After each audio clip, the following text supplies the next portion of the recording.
میرے امام کہتے ہیں کس بلا کی میں سے ہے سرشار ہم، دن ڈھلا ہوتے نہیں ہوشیار ہم، اپنی ستاری کا یا رب واسطہ ہو نہ رسوا برسرے بازار ہم۔ تو عرض یہ کر رہا تھا ہم نے حضور کی رحمت کی طرف توجہ کی، حضور کی غیرت کی طرف توجہ نہیں کی۔ جگر مراد آبادی کہتے ہیں نازک ہے بہت غیرت سلطان مدینہ،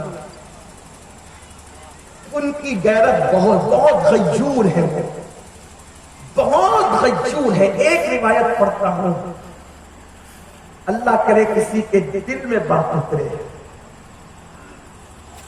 نازک ہے بہت غیرت سلطان مدینہ،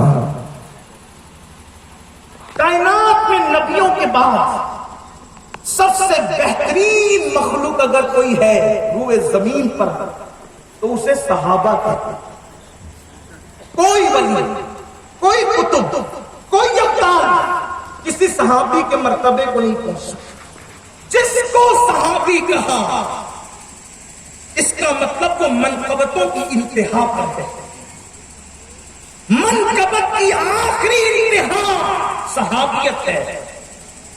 صحابہ سے بڑا مرتبہ کسی ولی کا نہیں، کسی کتب کا نہیں، کسی ابدال کا نہیں۔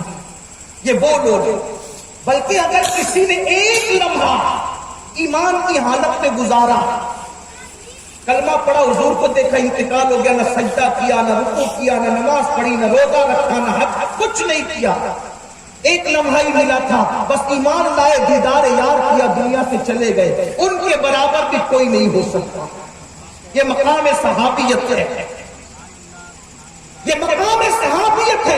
اتنی بڑی ہستی کو صحابی کہتے ہیں جنہوں نے حضور کو ایمان کی حالت میں دیکھا اور ایمان کی حالت میں دنیا سے گئے، وہ صحابی ہے۔ لیکن اب سنو، یہ خیال دل میں لے کر بیٹھے ہو کہ شراب کے نشے میں رات رات بھر ڈوبے رہیں گے پھر بھی جنت ہاتھ سے نہیں جانا، داڑیاں مڈا کر گٹروں میں پھینکتے رہیں گے پھر بھی جنت ہاتھ سے نہیں جانا، عورتوں پر پاپ کی نظریں ڈالتے رہیں گے پھر بھی جنت ہاتھ سے نہیں جانا، زنا کی اڈوں کو آباد کرتے رہیں گے پھر بھی جنت ہاتھ سے نہیں جانا، راتوں کو زنا کے مناظر دیکھتے رہیں گے پھر بھی جنت ہاتھ سے نہیں جانا۔ اگر یہی خیال ہے تو ذرا سنو، ایک صاحب سونے کی انگوٹھی پہن کر آئے اور میرے آقا کو سلام کیا، میرے نبی نے سلام کا جواب دینے کی بجائے منہ پھیر لی۔ بات کتنی ہے؟ سونے کی انگوٹھی پہنے، سلام کا جواب دیا کہ چہرہ پھیر لیا، دوسری طرف سے ہے کہ شاید پہچانا نہیں، سلام کیا پھر چہرہ پھیر لیا۔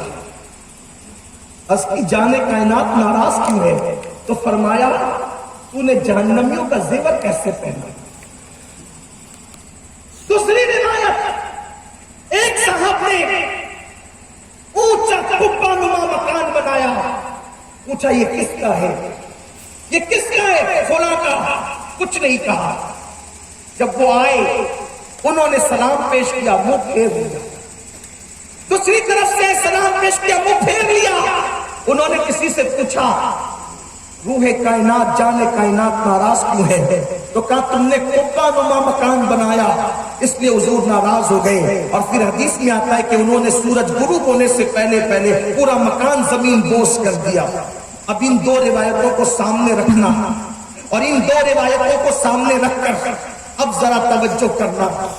نماز چھوڑتے رہے، داڑیاں منڈاتے رہے، راتوں کو زنا کے مناظر دیکھتے رہے، مسجدوں کو ویران کرتے رہے، عورتوں پہ پاپ کی نظر ڈالتے رہے، سود کے دھندے اور کاروبار کرتے رہے، جھوٹ بولتے رہے، سارے جرائم کرتے رہے۔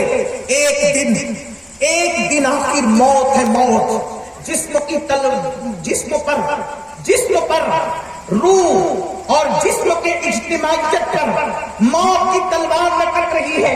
ایک دن موت کی تلوار روح اور جسم کے درمیان ایسی جدائی پیدا کر دے گی کہ انسان مردہ ہو جائے گا، اور اس کے بعد شیخ صاحب کہلاتے ہو، حاجی صاحب کہلاتے ہو، نمازی صاحب کہلاتے ہو، متولی صاحب کہلاتے ہو، بڑے بڑے فنکار اور آرٹسٹ کہلاتے ہو،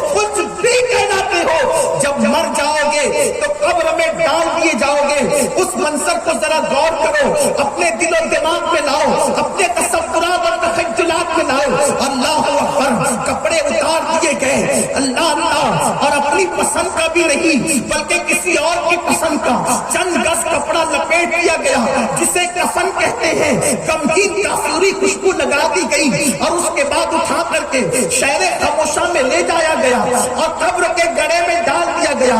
ہائے ہائے، نرم نرم گدوں پر راتیں گزرتی تھی، نرم نرم گدوں پر عیاشیاں کرتے تھے، دولت کے بل بوتے پہ خدا کو بھول بیٹھے تھے، مسجدوں کی اذان کی آوازیں نیند میں خلل پیدا کرتی تھی۔ معاذ اللہ، اب قبر کا اندھیرا ہے، قبر کی تاریکی ہے۔ میرے امام کہتے ہیں اندھیرا گھر، اکیلی جان، دم گھٹنا، دل اٹھاتا، اندھیرا گھر، اکیلی جان، دم گھٹنا، دل اٹھاتا، خدا کو یاد کر پیارے، وہ ساعت آنے والی ہے۔ اللہ اکبر، کیا ہوگا نرم نرم گدوں پہ سونے والوں؟ وہاں تو کوئی گدا بھی نہیں، وہاں تو کوئی چادر بھی نہیں، وہاں تو کوئی بستر بھی نہیں، اوپر مٹی، نیچے مٹی، دائیں مٹی، بائیں مٹی، آگے مٹی، پیچھے مٹی، مٹی ہی مٹی، نہ تکیا ہے، نہ کروٹ بدلنے کو جگہ ہے۔ ہائے ہائے، سارے ٹائٹل ختم ہو گئے، سارے القاب خاک میں مل گئے، سارا غرور خاک میں مل گیا، کچھ نہیں رہا۔ انسان روتے ہوئے آیا تھا، غفلت کی وجہ سے روتے ہوئے ہاتھ ملتے ملتے دنیا سے گیا۔ حدیث پاک میں آتا ہے جب مردے کو جنازے میں رکھ کر کے قبرستان لے جاتے ہیں، بیٹا روتا ہے، پوتا روتا ہے، رشتے دار روتے ہیں، تو میت کہتی ہے مجھ پہ رونے والے مجھ پر نہ رو، اپنے اعمال پر بولے۔ مجھے دنیا نے دھوکہ دیا، میرے ساتھ دنیا نے مکر کیا، میرے ساتھ دنیا نے فریب کیا، میں دنیا کی رنگریلیوں میں مست رہا۔ خدا کے لیے تو دنیا کی رنگریلیوں میں مست نہ ہونا، لیکن اس کی آواز کون سنتا ہے؟ اللہ اکبر، سنو سنو، یہ ضرور تمہارے ساتھ بھی ہوگا، یہ ضرور میرے ساتھ بھی ہوگا، یاد رکھنا۔